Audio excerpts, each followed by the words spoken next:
It's time, Cougar Nation. Cougar Tracks. The best season analysis with BYU insider Mitch Harper on KSL NewsRadio and on video every day on the YouTube page for KSL Sports.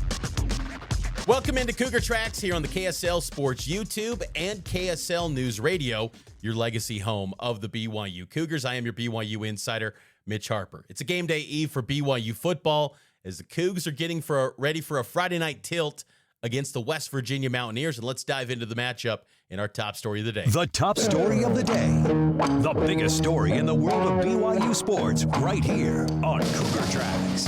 BYU is a large favorite against West Virginia. The Cougs are about a 19-point favorite for Friday night's matchup between the Cougs and Mountaineers. Third meeting all time. West Virginia leads the all-time series 2-0.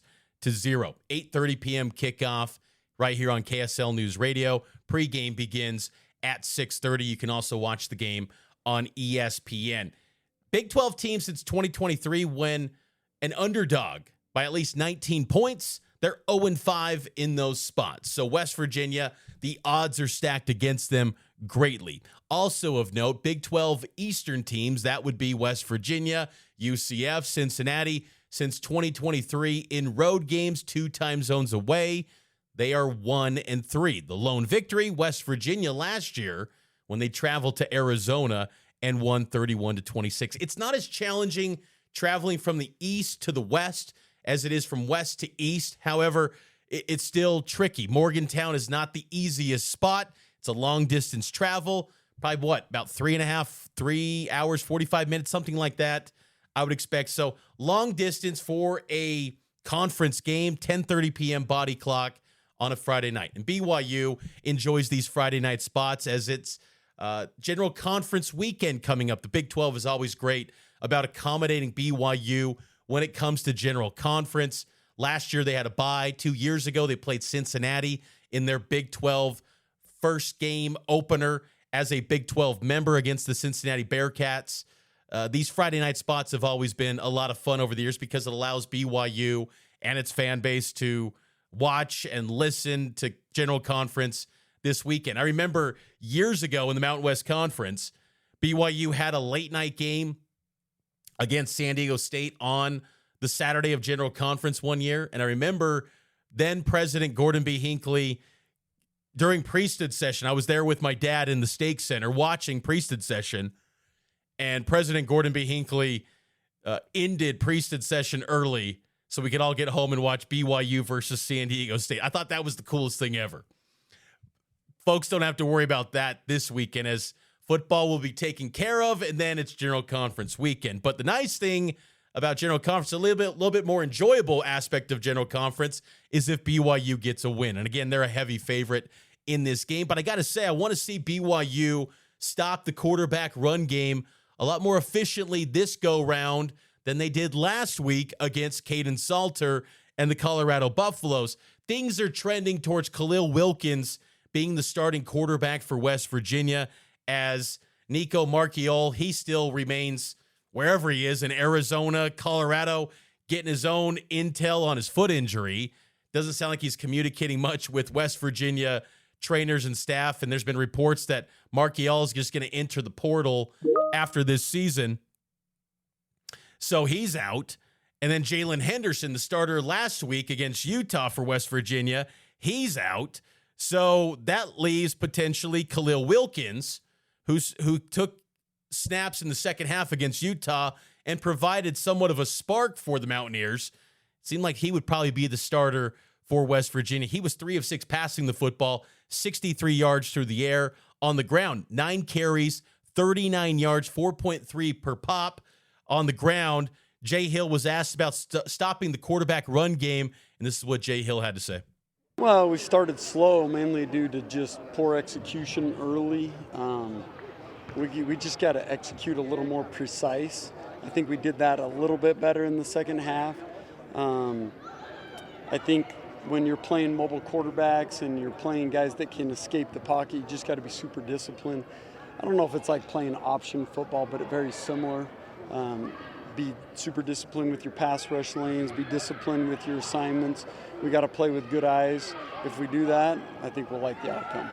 BYU is the better football team in this matchup. There's no doubt in my mind there. But I did think that the defensive line took a little bit of a step back last week against Colorado, particularly the interior. Keanu Tanavasa, John Talmoy-Payao, they were trying to work in Justin Kirkland, who played a couple handful of snaps. Not as effective as maybe they would like to see. He's still recovering from that knee injury. But I want to see BYU dominate at the line of scrimmage early and often in this game. Don't let Wilkins, if he ends up being the guy, the backup would probably be Max Brown, who's also questionable in this matchup per the availability report as of Wednesday night. Don't let him get any sort of success early on. Set the edge, dominate, and for the defensive end, set the edge, and I think for the interior, be assignment sound and take care of business early, and don't dig yourself in a hole. Because, again, BYU is the better football team in this matchup. West Virginia is beaten up significantly. Their key guys are pretty much out in this game. Now, they were getting a little bit of good news on the availability report as Ty Edwards could be a possible addition to the running back unit for West Virginia. So that's something of note because he was really good a couple weeks back against Pitt. But BYU, I also want to see some strong play offensively too from the Cougars. A strong start. I know that Aaron Roderick kind of dismissed the idea that BYU started slow, but that opening drive, it stalled. They couldn't get it done, and they found themselves down 14-0, and they couldn't counter the 2 touchdowns that Colorado scored initially in that game. So I do want to see a little bit quicker start. Yes, Bears made good decisions, and he's been very productive for this BYU team, but I think putting up points early, getting touchdowns early against better competition is going to be important for this BYU team. West Virginia is rated by Sagarin as the 84th best team in college football. But I will say about West Virginia, they have played a pretty tough schedule to this point. When you look at the Big 12 teams in the league, the 16 teams in this conference, West Virginia has played one of the toughest schedules to date. In fact, it's the second toughest schedule that has been faced this season. The only one better, Arizona State. Sagarin has West Virginia playing the 27th toughest schedule to date this season, and will probably only get tougher by facing BYU this weekend. ASU 17th. By comparison, BYU has faced the 73rd toughest schedule to date this season, as they're 4-0 coming into this matchup, ranked number 23 in the AP Top 25 poll. Just a quick side note, too. The worst schedule that's been played so far in the Big 12, Texas Tech. And listen to this. And Tech's awesome so far. They've been brilliant. They're coming off a bye week, getting ready for Houston this weekend. 217th toughest strength schedule for the Red Raiders. Pretty crazy. But I bring up that piece of West Virginia because it's not like they're losing to bad teams. Even Ohio, who they lost to early in the season in non-conference play, Ohio kind of hung tough with Ohio State. So West Virginia's played a tough schedule. They're getting hammered by many of those teams, Utah and Kansas in Big 12 play. But I don't think they're going to be awestruck by BYU. A lot of these guys have gotten game snaps that are these backup players for the Mountaineers. So they got nothing to lose, really. Everyone's got low expectations for them. So I think that's why it's critical for BYU to start strong in this game, both defensively and offensively for this group, and do not give West Virginia any sort of belief that they could come in here and hang around and potentially pull off the upset over the Cougars. Let's take a break. We'll get to Enoch Nawahine, BYU running back. What's his role going to look like against the Mountaineers? We'll hit on that and also more here on Cougar Tracks, and it's powered by KSL Sports.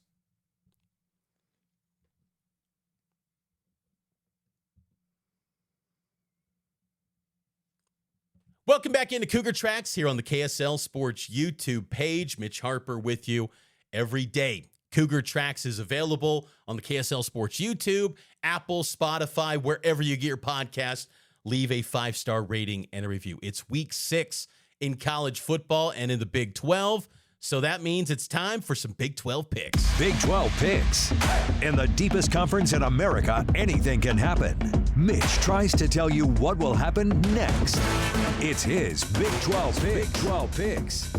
Had some success last week picking Cincinnati to take down Kansas, but then my other upset pick, Arizona, that came up completely short, But week 6 in the Big 12 should be an interesting one. It gets started off with BYU and West Virginia. I'll give my pick on BYU, West Virginia, of course, tomorrow on game day, so be on the lookout for that. The Saturday slate in the Big 12 is pretty good, I think. It's underrated.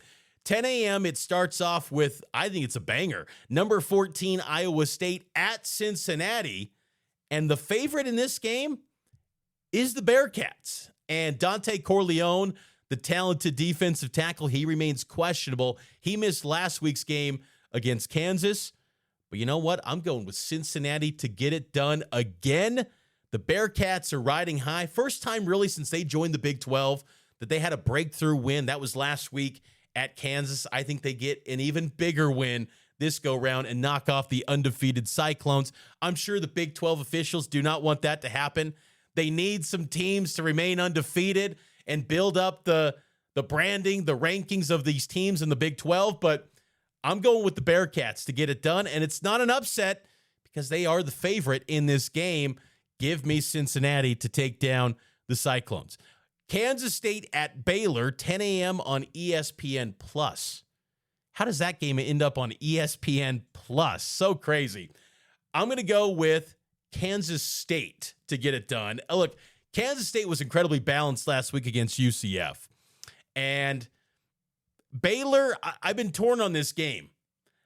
I'm going to go with K-State, though. I felt like there was a little bit of momentum built up. And we forget, despite all the issues for K-State this season, they're only 1-1 in Big 12 play. They can turn it around in league play.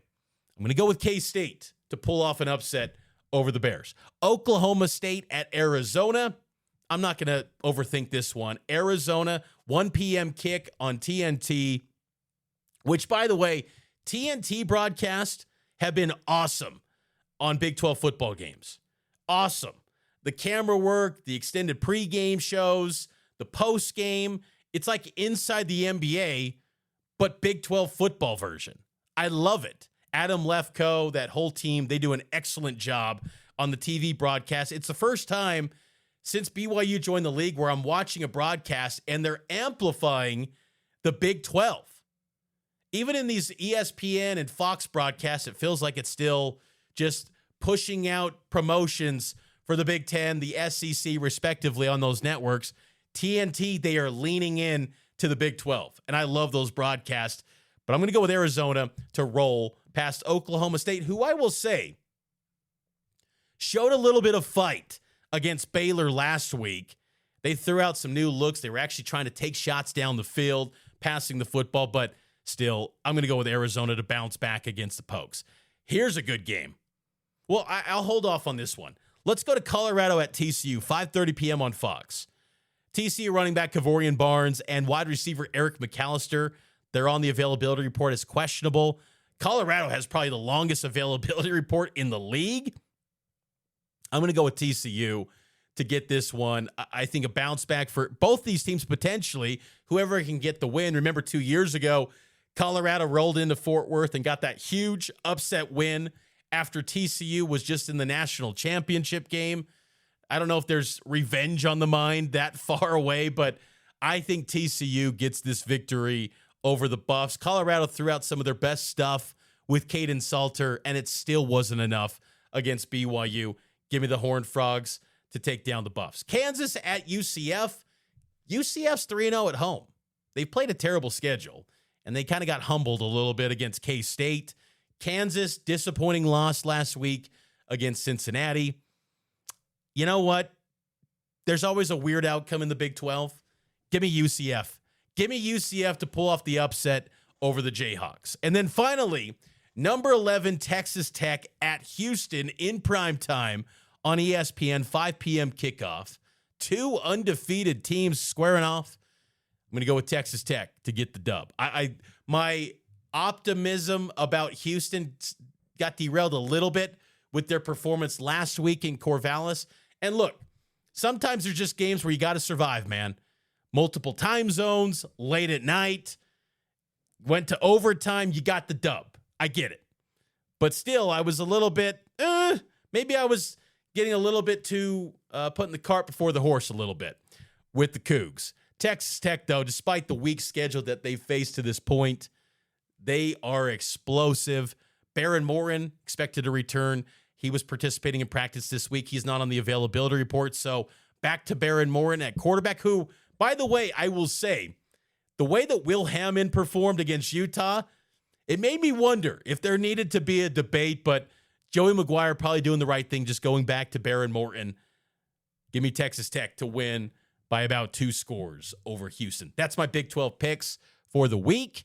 We'll have BYU and West Virginia pick coming up tomorrow here on Cougar Tracks. Next, Enoch Nawahine interview here on Cougar Tracks.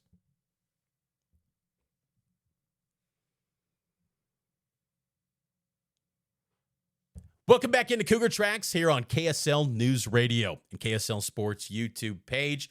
BYU football getting set to take on the West Virginia Mountaineers. And one of the guys in the backfield that could get some work after L.J. Martin is senior running back Enoch Nawahine. He's been a veteran in this program for a handful of years. Got 1 carry last week against the Buffs. With so many questions about the depth at running back, I figured it was a good time to catch up with Enoch, get to know him a little bit, and where his mindset is at as the Cougs get ready for the Mountaineers. This is my conversation with Enoch Nawahine. BYU football is gearing up to take on the West Virginia Mountaineers on Friday. And joining me now is running back Enoch Nawahine. And Enoch, maybe just your senior season. Take us through just the journey here that you've experienced so far. I remember you transferred in from Utah State. Just kind of take us through the highs and lows of this BYU journey so far to this point. Man, it's surreal. This moment's surreal. Having transferred from Utah State, being injured this offseason, and then coming back East Carolina. It's just an amazing feeling. I'm grateful, and I'm just excited to finish the season strong. What were you dealing with in fall camp? Because I know that there was a little bit of limited availability there in camp. Were you dealing with a little bit of injury, and how are you feeling now? Yep, high ankle sprain. First scrimmage, unfortunately, got rolled up on, so I had to miss the 2 first games of the season, but feeling good now. How challenging is that to navigate an injury? Because again, like there's been the, initially out of LJ and Sione Moa, then there's that opportunity to be that third guy, just to lose maybe that chance and then regain it and have an opportunity to really contribute to this team going forward. Yeah, so I mean, we have a mentality not only as a position group, but as an offense, next man up. Injuries are huge in our room, as you can see. Everyone's beat up. Everyone was beat up last season, but the name of the game at this point, as I've learned from my 5 years of college football, is to stay healthy. So when the opportunity is presented to me, just take full advantage and have fun with it. Why did you transfer from Utah State to BYU? While I was serving, Gary Anderson, who's here now on the staff, he was my head coach. He had left Utah State, and he's a guy that I want to coach for. And he referred me here to Coach Kalani, and, Coach Gary Anderson tells me Coach Kalani's the guy to go to, then, I'm coming to BYU, and I got a lot of family here, got a lot of tradition. My my grandfather played here as a running back, so I feel like it was only fitting to carry his legacy and to come here and be a running back. It's pretty cool, and it's been fun to see Gary Anderson been here on staff. I think second year is kind of helping out the defense. It's kind of maybe a little bit full circle. Yeah, definitely a full circle. He's the one who recruited me, got me here, and then now he's here. It's just we joke around a lot in the locker room. We see each other, man, we've been doing this for a long time. I remember you got me here my first season, and to end my last senior season here with him on the staff means the most. You mentioned you had a grandfather that played here. If you don't mind sharing, what's his name? Henry Nawahine. He unfortunately passed away a couple years ago, but he was a running back here, wore number 25, and he was on that first BYU team to win the WAC. Wow, so, back in 1965. Yes, sir. That's pretty cool. So what does that mean then, to have Nawahine on your jersey at BYU where your grandfather played? Yeah, man, it's personal to me, especially where I come from, where football is an opportunity to not only further my education, but to just open opportunities for me, and to be able to represent my last name means so much. Probably the greatest blessing I I can have as a son, as a grandson, is to represent my family name well. You know, when you bring up like opportunities by being through football, BYU always talks about that, the network that comes with being here. I think More to Life was something that's been created, built for life rather. Yeah. Just what can you say to that as someone who's, you know, experienced and grinded and worked in this program and has an opportunity to compete in the field, but also off the field, the opportunities that when football is over, whenever that is, what BYU can provide for you? Yeah. Well, I've heard that, you know, employers love BYU football players, especially after they graduate and get a degree. So the networking is crazy here. I mean, not with just the church, you know, as you can see how we travel with so many away fans, but BYU is just all over the country. And what a blessing it is for me to have come through this program and be able to know where I'm going with the next step forward in life. What's your readiness? If you feel, I know you only got one carry against Colorado, but if called upon against West Virginia in the weeks ahead, just the readiness to contribute to this team in the backfield and help with the workload on this ground attack that's been really good this season. Mm-hmm. Yeah, the key to this is just to stay prepared. You know, you show up on game days and a lot of the fans see big plays, big runs, but it all happens here in practice, repetition, and of course making mistakes, but fixing those mistakes so that come Saturday, as an offense, we're, you know, working as a well-oiled machine.